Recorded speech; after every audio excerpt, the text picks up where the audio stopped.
Hello and welcome to episode 74 of This Week in Germany. We'll be bringing the world to Germany and Germany to the world with news for the week beginning the 1st of June 2015. My name's Daniel. And my name's Rob. Each week we feature stories from the news, society, and culture in the English language. If you want to find out more, including ways to follow us on Facebook and Twitter, head over to our website, thisweekingermany.de.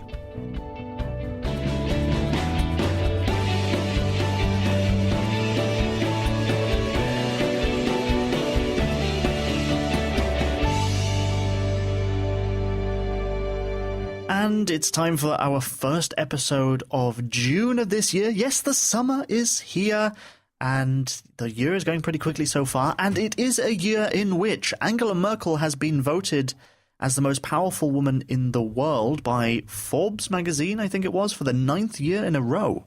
I don't think it's that surprising, as she is a pretty powerful person and has done a lot of things.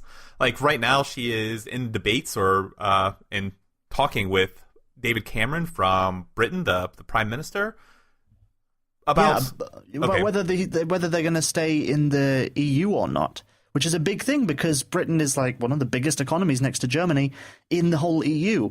And I guess you're going to talk about that more a little bit later. Is that right? In the news and briefs, stay tuned. Wow, it's almost as if I am a bit psychic and know what's coming up in the program. Also, I have an interview with Meister Lehnsherr of the YouTube channel Get Germanized. He, I think fairly recently, I don't know, passed the 100,000 subscribers mark on YouTube. So he's really popular. In each of his videos, he tells people something pretty cool and interesting about Germany. So we're going to be talking to him in this program. And what else is coming up, Rob? We're going to be talking about how Germany is dealing with refugees, the number that are coming in, as well as programs they're using to welcome refugees into the country. And your destination Germany this week? Is going to be, see if I can pronounce it correctly. It is. I'm here, just in case. I'm your safety net. Völklingen. No. Völklingen Ironworks. Völklingen. That wasn't even close then. Völklingen. Völklingen. Yes, Völklingen Ironworks. And I guess that's going to be pretty cool and hot and irony. A good description. I guess, just looking at the name, I guess so. But by the end of today's episode, I'm going to be much more informed about what the Völklingen Ironworks are about. But also, we've got a really fascinating story in our German of the Week section about Mathias Rust. That we do. It wasn't what he was doing this week, though. It was what he was doing this week 28 years ago, which was...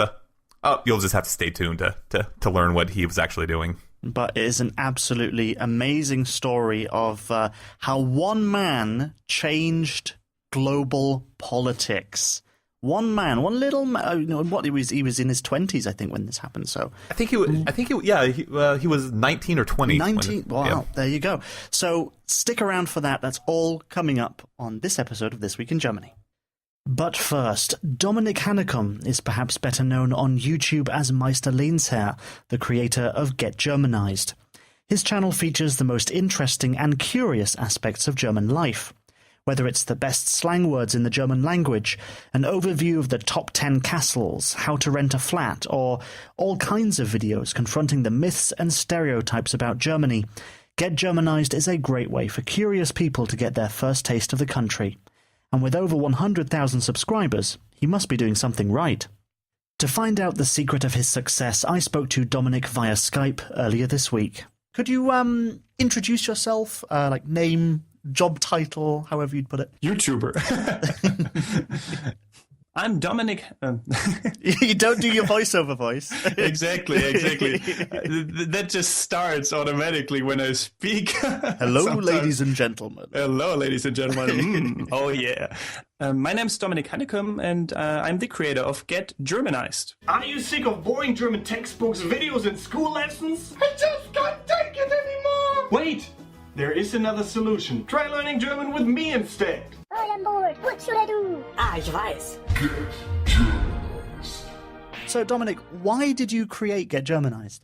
I created it at first, to be quite honest, or I started like making videos about Germany to improve my own English. And then I thought like, oh, what could you teach people? What would help people? What could people be interested in? Then I thought like, I'm German, so why not teach them something about Germany and the German culture? So that's how that all got started. It got a bit more professional in September 2013 when the actual name Get Germanized came along, and I tried to be a bit more regular and professional with everything. But yeah. What was it like for you in the beginning? In the very beginning, it was a bit awkward. Like, you can still find some of my old videos on YouTube, and I sound completely different. Like, I'm a lot quieter and I'm a lot more awkward. And yeah, but I got used to it, I would say, and now it's all good.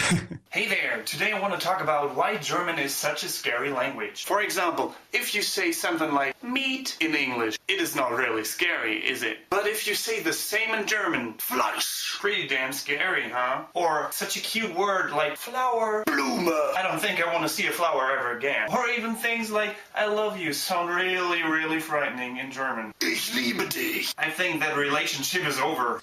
Your channel has a lot of lighter topics and some more serious topics as well. And you've got some complaints from Germans over the years. Why is that? Well, I didn't expect this, but my most popular video has become the Why German is Scary video, a video that I made when the channel didn't even have a real concept yet. And it plays with German stereotypes about the harsh German language. And Germans, well, they're not too fond of that, which I can understand on the one hand. But I think on the other hand, they just should calm down about it. Like, it's just a joke in the end. And I think Germans mostly complain because of that one video. Whenever I open up my spam folder, I see like heaps and heaps of comments just on that particular video. So, yeah. Do some of them maybe have a point if you say, well, if you say a word like that, like if you go Schmetterling, then it's going to sound really, really harsh than if you go Schmetterling, which sounds really sweet. Möchten Sie die Kühe melken? Yeah, but you're completely right, of course. But I always say, like, the stereotypes get the people interested, you know, in the German language. And for example, in my channel as well, that's maybe the first video that they see, and then they get interested and watch more videos. And then I get kind of rid of these stereotypes because all my other videos depict a normal German language and not the super harsh and offensive German language, as you know it from Hollywood. Another thing I really love about Germany is German bread or German baking goods in general. If you have spent some time abroad and lived off white toast and fake multi-grain bread for months, you will feel like someone injected you with a delicious baked drug directly into your veins when you return to Germany. Bread.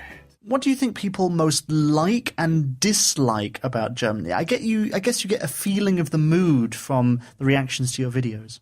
Well, I always say people who have never been to Germany have always these stereotypes in their heads, like these Hollywood stereotypes. All Germans are Nazis. German sounds really, really, really harsh and stuff like that. And once they actually came here themselves, they kind of vanish. All these stereotypes vanish. But there are some stereotypes which must be true, right? Yeah, I suppose, like, we Germans like things how we like them, for example. Like, if we're used to a certain way of doing things, then we will most likely do that for the rest of our lives. Why do you think so many people are interested in Germany? Why Germany specifically, of all of the countries out there? That is a very good question.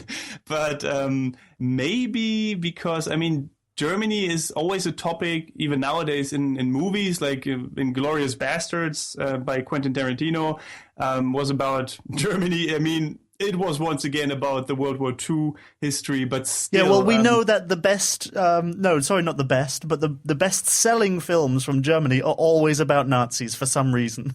That is true. And I think because, for example, in America, I've heard at least that all they get taught in history class is the World War II area, or the era of Germany. So it comes to me as no surprise that they like what they know in movies as well. Well, can you imagine like a German Star Wars, maybe? A German Star Wars. Well, when the Americans do it, they're all speaking English thousands of years in the future. I think Star Wars is set in the past. But you get the idea, like, futuristic, everyone's speaking English. And it's just like, yeah, of course they'd speak English. Why aren't they speaking Chinese? Why not German? Why aren't all of the aliens of the future speaking German? Because we lost the war. That's why. When there's a song that you just can't seem to get out of your head, then you have the earworm, der Ohrwurm. Yes, exactly. Good songs are like worms to us Germans. Nasty, slimy, sticky worms in your ears. You know that little voice inside that lets you order pizza instead of working out, right? We Germans have a name for that malicious creature. It's der innere Schweinehund, the inner pig dog. Now you have over 100,000 subscribers, which is a huge milestone for any YouTuber. What kind of people are in these 100,000? Well, I'd say people from all walks of life. I recently had a look at my statistics, though, and it says like 63% of the people are male, and just the rest, like a smaller amount, a way smaller amount is female. That surprised me, actually. All walks of life, really, all age groups as well, which surprises me every time when some person says, hey, I'm over 70, for example, and I still want to learn a new language, and your channel really helped me with that. And then there are people who take German in high school, for example, and watch my channel because their teacher told them to. Just really, really all different kinds of people. Because I'd expect YouTube generation, kind of teenagers to be watching you, but you say it's a big, broad range. It actually is, which surprised me as well, because just like you said, YouTube is full of young people, but apparently older people as well use it for learning, and that's really cool, I think. Well, I notice you have, for example, the top 10 most beautiful castles in Germany, and whether it's possible for people to study in Germany in English, as well as a few kind of lighter things as well, like talking about crazy words, and it's a good mix. So I guess people can come to your channel for all kinds of things. That is true, but that is also the reason why I don't get like 100,000 views on every single video, because I think many people come for all different kinds of reasons to my channel. Some just want the straight up learning German videos with the grammar and stuff like that. Others come just for the comedy. Other people come from for the vlogs, the videos I do about my daily life here in Germany, where I show people around. And so it's really difficult to captivate every single subscriber with a single video of mine. So first of all, I have to say, yes, it is possible to study in Germany in English, but there are things you have to do and you have to think about before doing that. Are you able to live off the money that you make from, because you have a Patreon campaign where people can support you by donating per video. Is that enough, or are you looking to expand that to find other ways to make your channel grow? Well, it is enough to live off that, but nothing like too fancy, no fancy luxurious lifestyle, but enough, yes. But without Patreon, I don't think I would just do YouTube, because a big chunk of my income comes from Patreon as well, which I'm really thankful about, like to all those people who decided to support Get Germanized like that, because that means that I can dedicate 100% of my time to Get Germanized and into making videos. So if people want to find out about all of the content that you create and how to support you and everything like that, what should they do?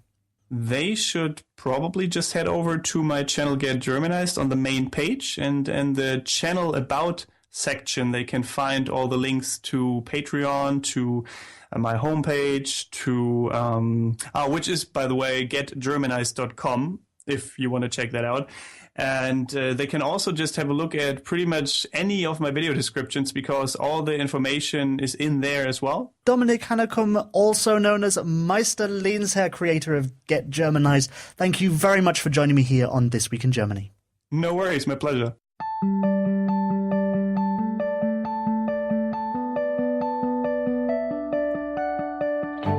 And now for this week's News in Brief.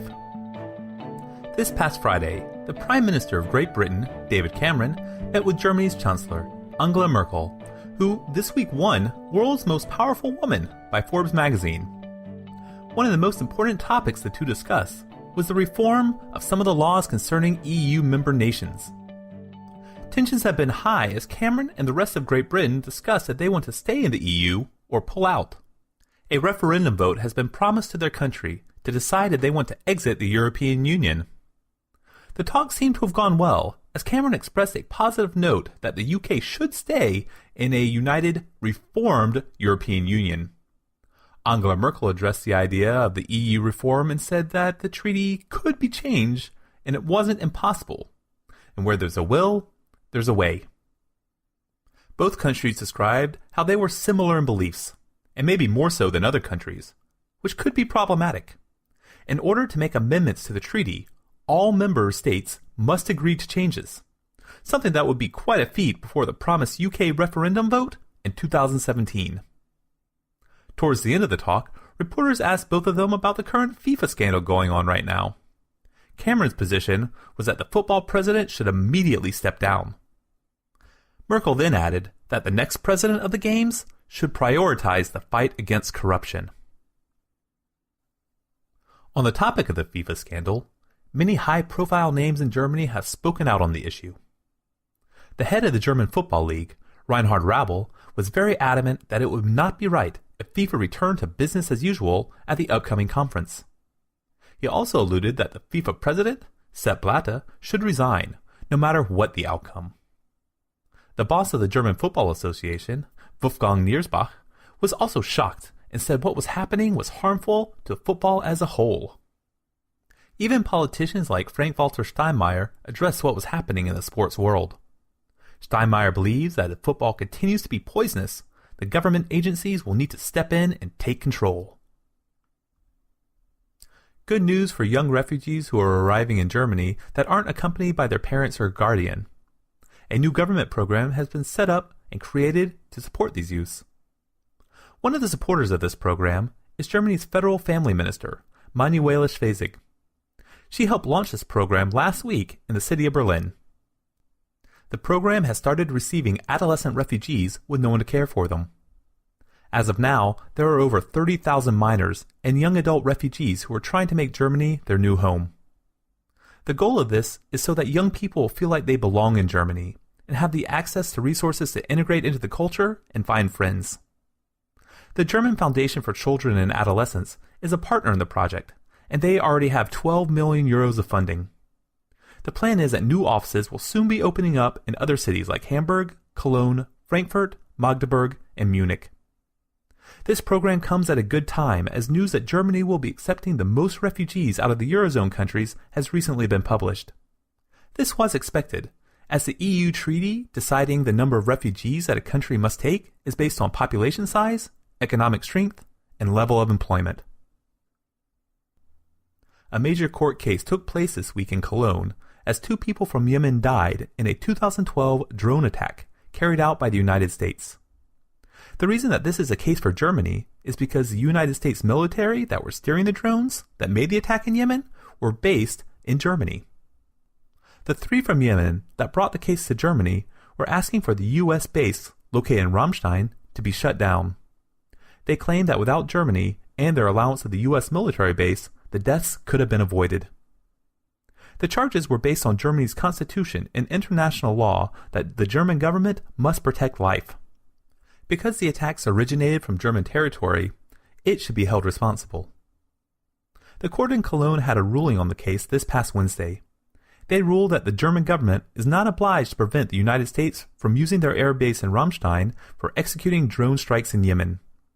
The judge said that the German and international law must also assess the specific situations, and currently, Yemen is in the state of civil war. And that was this week's News in Brief. Do you fancy getting a bi-weekly update that's once every 2 weeks from us with the best of This Week in Germany and the latest information from the country? Sign up to our email newsletter, which is in the sidebar at thisweekingermany.de. And coming up right now, we have... Destination Germany! Hooray!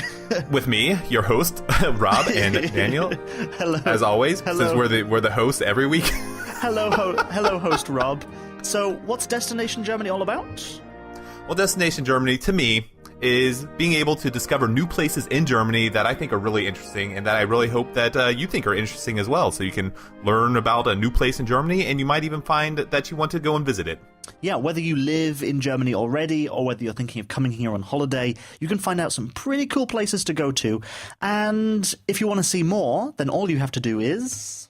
go to our website and we'll have some photos of each week's destination. Okay, so I'm just going to do a quick recap of where we went last week, and that was to the Oceanographic Museum, located all the way up in the north in the state of Mecklenburg-Vorpommern, or Mecklenburg-Western Pomerania, if you prefer to say it like that in English. This museum has become so popular that it is now 4 museums in one. 3 of them, including the Oceanium, it's just difficult to say. And I haven't had any drinks this morning. The Oceanium, which has the country's largest aquarium, are all located in the city of Stralsund. The 4th, though, is a little short trip away up in the coast in a more rural area that you'll need to walk the last 5 kilometers just to reach. So check it out if you're interested to see what lives in and around the Baltic Sea. But now let's go to this week's destination. So where in Germany are we going to today? This time we'll be going to a German state that we really haven't talked about that much on Destination Germany.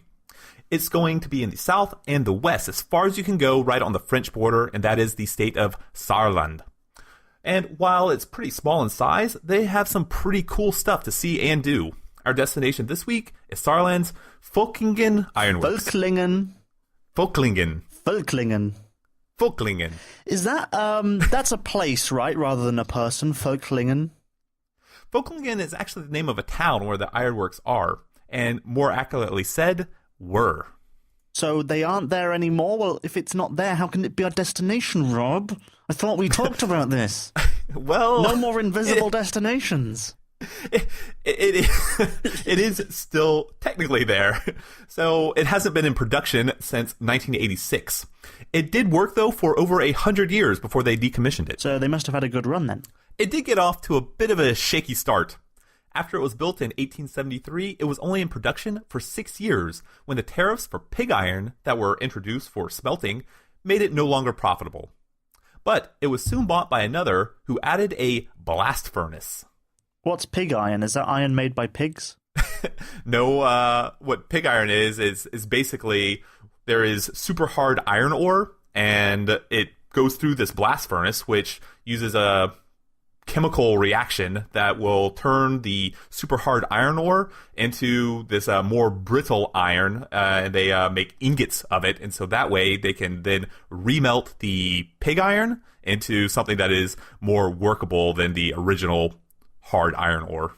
Well, this whole like iron industry speaks to me of this whole industrial revolution thing, like these olden days, like hard-working laborers producing all of this stuff. So this kind of blast furnace thing was like the heart of the economy in that area, I imagine. It was, and it was a huge tool, and it was pretty revolutionary in the industrialization of Germany. So this blast furnace, which was an important part of the Industrial Revolution, is in this place. I mean, I'd love to see a factory like this. Well, like I said, it hasn't actually been in use since the 1980s, but it is still there, and now you can even go in and see it. So they turned it into a museum? Well, kind of. The UNESCO named it a World Heritage Site, as it is a historic landmark of civil engineering in Germany. So what does that mean for the site itself? It means that the old ironworks buildings and the structures won't be torn down, as it's an important part of Germany's history. Now, the museum can be visited through, and you can walk through the old factory and see the impressive blast furnaces. It also has a full-time science center with many interactive experiments that you can learn from. And is more than just a museum. It also has the city of Völklingen's Culture Event Center. Yes, it's the city of Völklingen's Cultural Event Center. Völklingen. Okay. That's pretty cool. With all that space in the ironworks, I'm glad to hear that they're putting it to a good use, so like a regional good. Yeah, they have festivals there, and they have open-air rock concerts there pretty often. Also, there's usually a long-term, about a year, exhibition going on. Right now, there's a really cool art show that's going to be there until the end of October of this year in 2015, and it's called the Urban Art Biennale, and it displays how art has evolved in the form of graffiti. It's also being sponsored by UNESCO. Nice. So even though it's on the other side of the country, for me at least, it is still only a train ride away. So it sounds like a great place to visit wherever you are in Germany, or if you're thinking of just coming over and seeing what's available in this country. So if you liked what you heard about the Völklingen Ironworks and you want to know what it looks like, you are definitely going to want to check out the photos on our website, thisweekingermany.de. Next up, our German of the Week section, where we put the spotlight on a prominent person from this week's news, a German citizen, or even a foreigner who we deem an honorary German, who's had an effect, for better or worse, on German culture, society, or politics. Our German of the Week this episode hails from a small town called Wedel in the northwest of Germany. He is not known for something that he did this week, but for what he did 28 years ago. His name is Mathias Rust, and during the height of the Cold War, when the east and west of Germany were separated, he flew, starting from Hamburg in the west of Germany, all the way to Moscow, Russia, and landed in the middle of the street, nearby from the Kremlin itself. He was 19 years old when he came up with this plan for a peace mission. Being passionate about politics and watching television in Hamburg, Rust saw a meeting between the United States and the Soviet Union that ended up in yet another stalemate. He knew right then that he had an opportunity to show the world that the people wanted to improve relations between the nations. Having already earned his pilot's license previously, Mathias Rust decided that he was going to fly to Russia to create an imaginary bridge to the east. He set off from Hamburg in a single-engine plane on May 13, 1987. Flying in a straight path would not have been possible, so Rust first flew to a group of islands belonging to Denmark, then to Iceland, then to Norway, and then to Finland. He spent a few days in Finland convincing himself that he was making the right decision. It was a very dangerous plan. He would fly through the Soviet air defense shield, and he had a high chance of being shot out of the air. At the last minute, before heading back home, Rust turned his little plane towards Moscow. After entering Soviet airspace, he was soon spotted. What might have saved his life was there was a misunderstanding by the Soviet pilots, and they believed that Rust's plane was allowed to be there. He made it to Moscow on May 28th, and ended up landing his little plane on the bridge next to the Kremlin, as Red Square was too full of people to land safely. After the landing, he was able to speak to some of the civilians who approached his plane about his peace mission, but he was soon arrested by Soviet police. He was then sentenced to 4 years in a labor camp. Luckily, he only had to serve just over 1 before being released on a gesture of goodwill. Mathias Rust's adventure was more than just a talking point for peace. It brought about real changes. Soviet President Mikhail Gorbachev used this incident to push across strong military reforms in the country. And that brings us to the end of episode number 74. So what was your favourite part of the episode this week, Rob? I have to say that Destination Germany is usually always my favorite Because part, you but wrote it. the interview with Dominik was very interesting as well. I thought he was really cool. And you know what? You're right. So, if everyone wants to get their friends involved in Germany and learning about Germany and all this cool stuff, what can they do? They can use their social media, things like Facebook and Twitter, to get our name out there. It's one of the best things that you can do to support our show. Other than... other than donate. If you go to the website, in the sidebar, there's a donate button. If you can support us with whatever you can afford, that would really, really help us, because there's a ton of, no server costs and domain and software and all this kind of stuff. And, so any little way that you can help would be great. All of the links for all of those things, social media and everything, is at thisweekingermany.de. And we'd like to have a big thank you to Dominik from Get Germanized for appearing on today's program. You can see his videos and social media on getgermanized.com, or search for Meister Lehnsherr. Meister Lehnsherr. Meister Lehnsherr on YouTube for his great YouTube channel. This Week in Germany is produced by me, Daniel Winter. It is written and presented by myself and Rob Bishop. Thank you for listening. We'll be back in 7 days with more of This Week in Germany.